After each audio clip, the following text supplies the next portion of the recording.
Susan, I'm going down the club. I'll see you later, all right? No, 4. Once there were just 8 professional snooker players in the world. Today there are 128. A handful are rich and famous. Most are not. For the majority, it's an unglamorous world, unseen by the millions who watch the television tournaments. People look at this and they say, Paddy Browne, who is Paddy Browne? You know, I've never heard of the guy. You know what I mean? What does he want? What does he want us to do? He's 61st in the world ranking list. He earned £3,950 in major tournament prize money last season, and he's one of a very large group of middle-rank professionals who are all trying to make it through to the big time. I shouldn't have lost you today in another tournament, and I was a little bit completely sick. And I was in the players' room. I couldn't talk. I was speechless. Absolutely dumbfounded, didn't know what was happening. And Alex Higgins, above all people, came over and just said, I know exactly how you feel, son. They were his words, but at least you're getting there. If Paddy Browne really is getting there, he needs to win his next big match. In the Coral UK, he's drawn Willie Thorne, 50 places above him in the world rankings. Victory is vital for his career and his confidence. All my amateur ambitions have been fulfilled, except for the being world amateur champion. But and as far as the professional goes, I think the next stage would be to get into the top 32. And then after that, there's another stage that would probably be the top 10. That would be the ambition then. And then if you're in the top 10, you've obviously made a very steady living out of life. And then there's only one thing left. It's the champion of the world. I think that's what every young player's ambition is. He's inexperienced as yet. He's only 20, but he doesn't flap in a match. I would say that his main problem at the moment, he possibly gets a little overawed by surroundings and playing big names, but not that much, and I think he'll get out of that. Every snooker player thinks he's going to be world champion. You've got to have ambitions. You know, I mean, take my age into consideration. Look at the experience I'm getting now at the age that I am. Table's running well, isn't it? There's kids that give the right arm to be in the situation I'm in at the moment.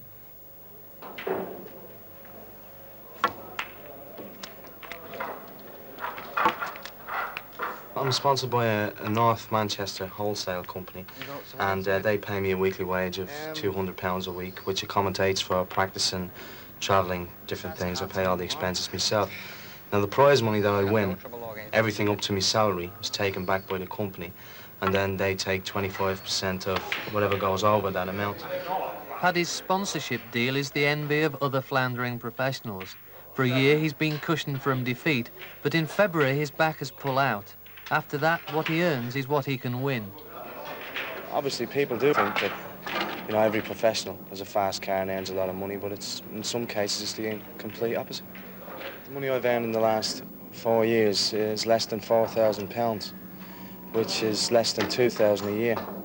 Also, I don't drive, I don't have a car, and that money I don't think I'll be able to afford them. There's a lot of other pros like me that are in the same position. Paddy now lives in Swinton, but 2 years ago in Dublin, he was his country's leading amateur, a rising star who came to Manchester in search of a pot of gold. He met Susan and her son Jamie. Soon after, their daughter Jodie was born. But on the snooker table, happiness wasn't to come so easily. No trophies, no overnight sensations. It was on a spur of the moment. At the particular time, I just decided to get the boat. I was just sick of everything at home. I was losing matches because I was under severe pressure. I knew I was the best in the country, but I was playing fellas who had beaten numerous occasions before, and then they started beating me. So I just decided, well, that's it. I just went and just came over, you know. He was on the dole and I wasn't working, and sometimes he didn't even have the money to get the bus to go to practice. And a lot of the times, when he did want to, he couldn't go, and he had to. I've seen him practicing on the back of a chair with his cue, on the back of a chair a lot of the time when he didn't have the money to go. And then things like when snooker was on television, we had a slot television.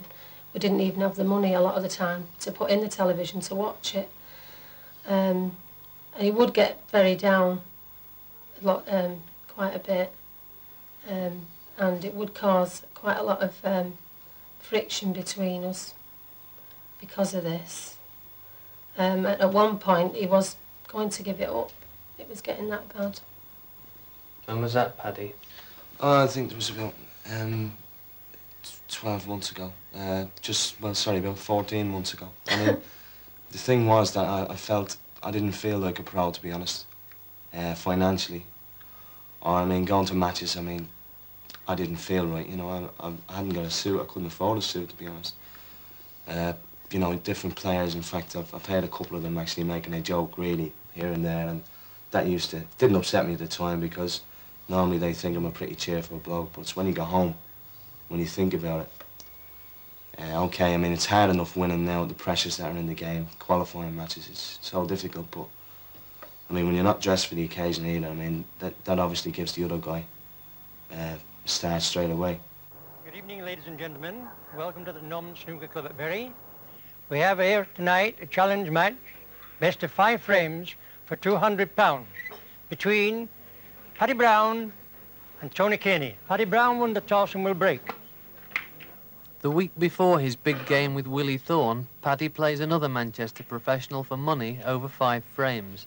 Tony Kearney is ranked lower and earns less than Paddy, but is no less dangerous for that.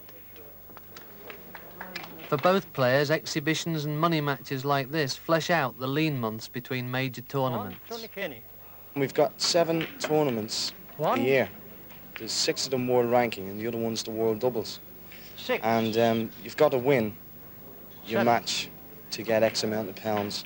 The better you do in the tournament, the more money you make, obviously. The qualifying rounds are very, very difficult, because I don't think any player really enjoys them, because you're playing for so much money, you're under that much pressure. So the atmosphere is different. You know, there's a lot of things that can turn you off playing well. And that's where you earn it, really. If you do well in a couple of tournaments, you could have quite a lot of money. But if you meet a very good player, which you normally do in the qualifying rounds, and you might get beaten, but a bad luck might go against you, you can just earn what I've really earned, £4 if you have a bad year. £2 is a diabolical year. And that's the way I've had it for 2 years, really. To be honest, unless you're in the top 20, unless you've had a few television appearances during them ranking tournaments, 7. and you get a bit of exhibition work, maybe a bit of travelling, different places like that. Nothing. Nothing professionally. There's a few pro-ams maybe in the summer, but you see everybody takes a break, you know. There's no professional tournaments in the summer, which I think is wrong, really, because we should be able to have a few tournaments with lower prize money than the big ones. I mean, we're not asking for, you know, really big prize money all year round. I mean, we could have, say, a tournament, say, with first prize maybe just for professionals who want to enter, say, first prize £2, something like that. Paddy Browne. And down, you know, you would get about 50, 60 professionals in Great Britain to enter, because, you know, it's practice as well, which is very important. Match practice is very, very important. So really the summertime is a lean period for professional snooker players who aren't at the top. Everybody's got the same ability. It's a question of temperament and bottle, just to say 2 things. You've got to look after yourself too. You've got to be cool in what you do. You know, not really be too, how should I put it, mad. You don't go mad now and again. You just got to keep yourself nice, compact. That's one of the things that I've learned to do. And I'm no different than any of the other players. The young players, I'm no different to them. Maybe I've got more experience because I've had a great amateur career in the space of 5, 6 years. He could make the top 20 eventually. I'm a little dubious of his ability to get any higher than that.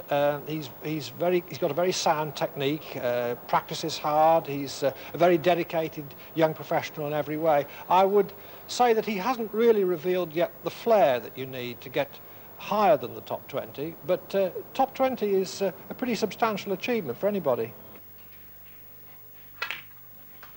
37. 37, Tony Kearney. Paddy Browne, 39, Tony Kearney, 49.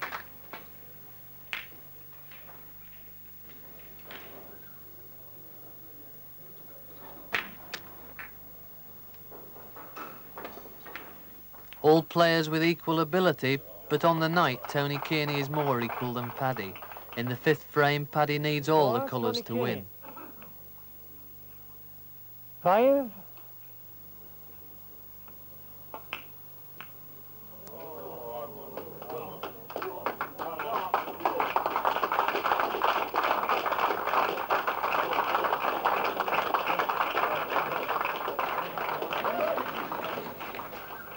What went wrong, Paddy? Nothing, really. Tony's a very good player. It's good practice for me, so I've enjoyed it tonight, you know. I'm not happy about losing, obviously, but it's just one of the things you have to take, really. A player like Paddy is a tremendous player. It's great match practice for me. It's just tremendous, like the players of his standards, because he's a tremendous player and he's only young. He's only 20, 21. And he's an up-and-coming professional, so it's great for me to play him. What does that do to your confidence going into a game with Willie Thorne in about 5 days' time? Not much, really, because that match is over 17 frames. Tonight was over 5 frames. Tony and myself have played a lot beforehand and over more frames than 5. So it's really only a sprint tonight. It's for money, all right, but it's match practice as well. So you can only gain out of matches like this. So, back to the practice table. Right now, he's his own boss. No call for a manager. It's when the winning starts, he'll need the right advice. As soon as a youngster has potential, there's always someone prepared to step in and say, I'll manage you, I'll sponsor you, you know, and they let them have free table play and spoil them. Because practicing, you know, if I was to say to someone you can practice for 12 hours a day on the tables, it wouldn't do him any good unless he was concentrating while he was practicing. You've got to be hungry to make it at any sport. You know, you've got to be prepared to dedicate yourself to it. And as I say, to me, playing an exhibition for 3 hours in a working men's club with 200 people watching is worth 50 hours on a snooker table with no one watching. There are cases that young players who are good players but have no little knowledge or appreciation of the realities of the world who get ripped off in one way or another. So he's got to pick the best kind of advice. Although at his present standard, he doesn't really need that much in the way of an agent or manager, because unless he makes it in terms of winning matches in tournaments, the best salesman in the world is not going to sell him for endorsements or contracts or anything like that. He's really got to do it on the table first. But if he does break through to somewhere near the top 20 and he needs a manager, then he's got to pick the right one. You know, I remember when I first turned professional, if I was playing an exhibition at Middlesbrough or Swansea or wherever, I used to tear the yellow pages out of the telephone directory with all the snooker clubs in. And then when I got home, I'd send circulars to all these clubs, sort of offering me services for exhibitions. This, I think, has sort of gone out of the window now. We sent out something like 200 leaflets to try and get exhibition work to 200 different clubs. No response whatsoever. They were all sent out, you know, stamps, envelopes, the lot. And unfortunately, no response from that. I've had letters typed up hoping to get another sponsor, and I've sent them off to maybe a dozen or so companies that have come into my head straight away. And unfortunately, all of them have said, well, the budget year is over, sorry, we can't do it next year. So if it comes to the crunch after February, I'll be back on the dole, and then I'll just have to start winning again. My advice to him would be to stick at it. He has ability, there's no question of that, and you've got to ask yourself, what would he be doing if he wasn't playing snooker? He's not going to go away and train to be a brain surgeon or something. Snooker is the only thing that he's really good at. So my advice would be to him simply to stick at it. Susan's dad used to say to me, why don't you get a shovel and a pick like the rest of the paddies and get out on the roads? You know, and I thought about it. What kind of a job can you get? Can you get a job where you're carrying coal about all day and you're knackered? What can you do then to practice if you're going to the table knackered all the time? I feel better now than I ever done. I think the confidence is back with me now. I mean, talking to you, you'd probably see a lack of confidence, but it's me inside. I feel I'm confident, you know? What I put across to you or to anybody else is a relative to me. I feel confident at the moment, and I feel like I can do it for the first time in 2 years. I think I've got the ability to get into the top 32, and when I'm there, I think, therefore, the match play and the extra practice, obviously a few times on television, is going to get me a couple of matches, different things. Obviously, I'll be improving all the time, so therefore, hopefully that'll be good enough to get into the top 10. And when you're there, I think, you know, anyone's good enough. I'm only 20. Fred Davis is 73. John Spencer's 50. Ray Reardon's 50-odd. Well, why should I give up? Rome wasn't built in a day. It took Dennis Taylor 13 years to win his first tournament. If it takes me 13 years to get into top 32, fair enough. I've only got 29 places to go. That could be 4 world ranking points could put me up there. That's 4 good wins over a period of many years. It's not going to take me 13 years to do that. It's a funny game, snooker. You know, I've known people that sort of at a certain level for 2 or 3 years, and then all of a sudden, overnight, they just improve for no reason whatsoever. But winning a tournament obviously does your confidence a tremendous amount of good. I think this is proved with Dennis Taylor. You know, he seems to have come on leaps and bounds since he won his first tournament. But I think everyone's, well, completely different. We're all individuals. We all react. You know, we all thought that Willie Thorne, when he won the Mercantile last year, was going to come on in leaps and bounds. But unfortunately for Willie, as yet, he's not done anything. I've got every chance of beating Willie, even though I'm sure he won't be worried about me. But it's hard to say at the moment, but I'm confident. I could upset him very easily. In fact, he's been upset already this season, twice. So, who knows, it might be 3rd time lucky for me now.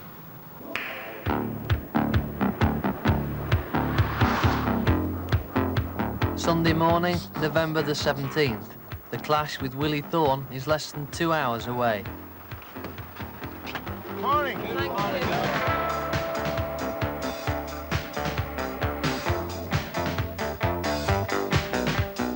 I'm nervous, very nervous. Nervous wreck, yeah. I haven't seen Jodie in 3 days. I feel a bit like Barry McGuigan going for a big fight. I haven't seen my daughter in 3 days. She was taken off me the other day. It's getting worse, isn't it? The fog, it's a joke, yeah. It's getting worse as we get higher. What price am I? What price is 52? And what price is Willie? 6 to 1 on? Oh, yeah, so we're on a good bet today. Yeah. But they're only doing that to frighten me, you see, because they probably think I'm going to beat him. Preston, 16 miles. Time check, Mr. Walker. 28 of first round matches, best of 17 frames. The 8 frames in this morning's session, and the matches will be completed this evening, commencing at 7:30. There will be an interval after 4 frames this morning. Thank you. Yeah, I don't mind that. It's a tail. Will I ever win at anything? Don't know yet.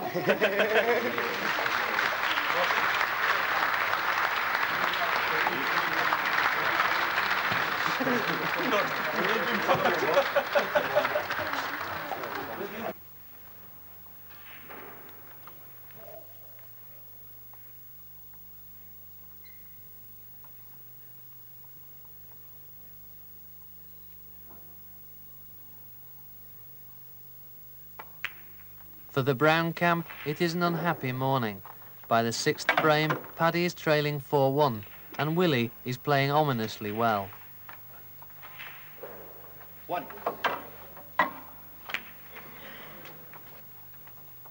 8. 9.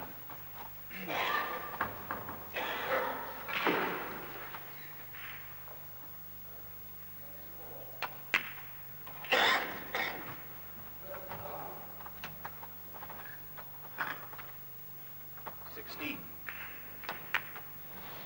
17.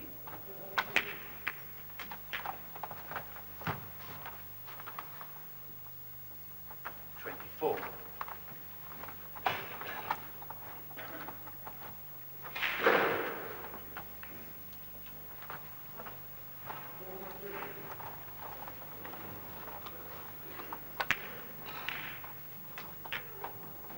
25.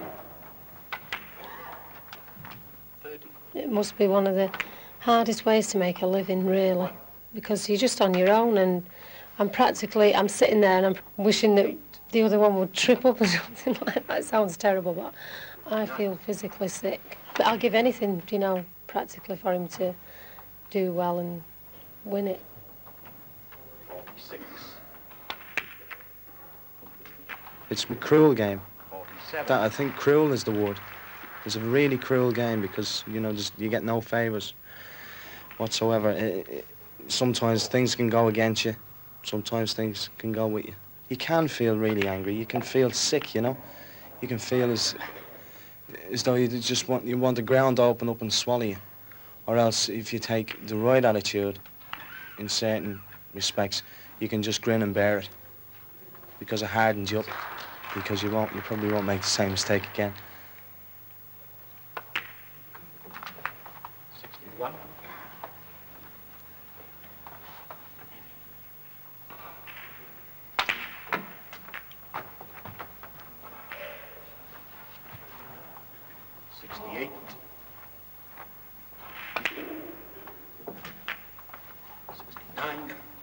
After he gets to the stage where the frame is won, when he gets to about 70, 74, something like that, then you know that the frame's lost. So you forget about it then, and then you've just got to sit down and watch.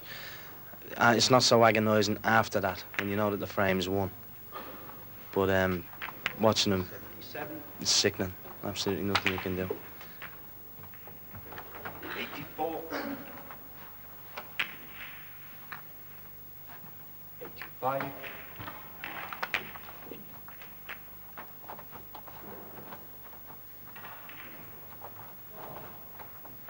92.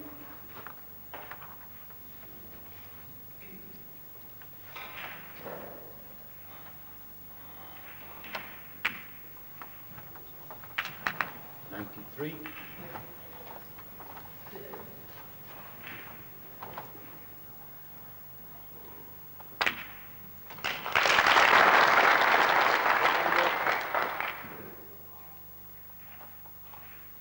101.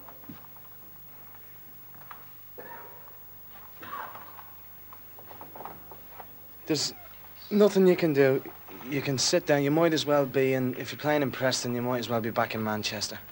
Because there's absolutely nothing you can do. You're sitting down there, you're watching him potting balls.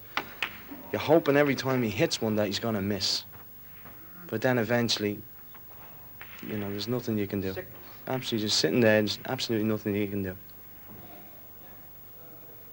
107.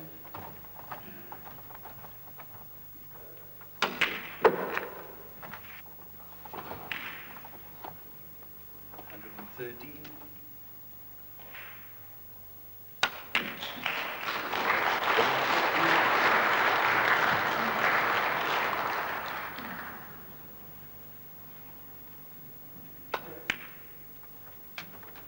118.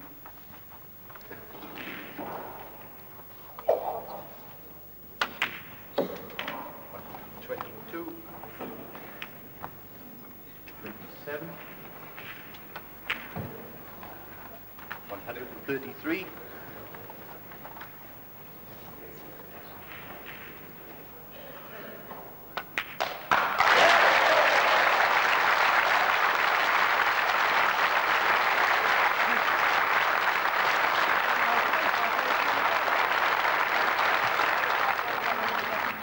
'Willie Thorne's 140 break was a new championship record, but Paddy fought back and won 5 of the next 7 frames. It was Willie's turn to watch and worry. In the end, Paddy lost 9-6, out but not down. He'd played the game of his life. It's great to play well. It's really marvellous. You get so much pleasure out of playing well and winning when you play well, you know. It's a game that I love. I don't think I'd ever give it up because it's the love of the game that keeps me playing. Sometimes you have a lack of confidence, but lately I've thought, well, I am good enough, you know. One day I'm going to make it. You know, it might take 15 years, it might take 20 years. 20 years' time I'll be only 40. It could take 2, it could take 5. This morning, for instance, signing autographs, I must have signed about 50 autographs after that. That's great. I mean, I've never signed 50 autographs in my life. I think I've only signed about 20 in the last 6 years, so more or less to do that this morning was fantastic. It makes you feel as though you're somebody, you're something, you know?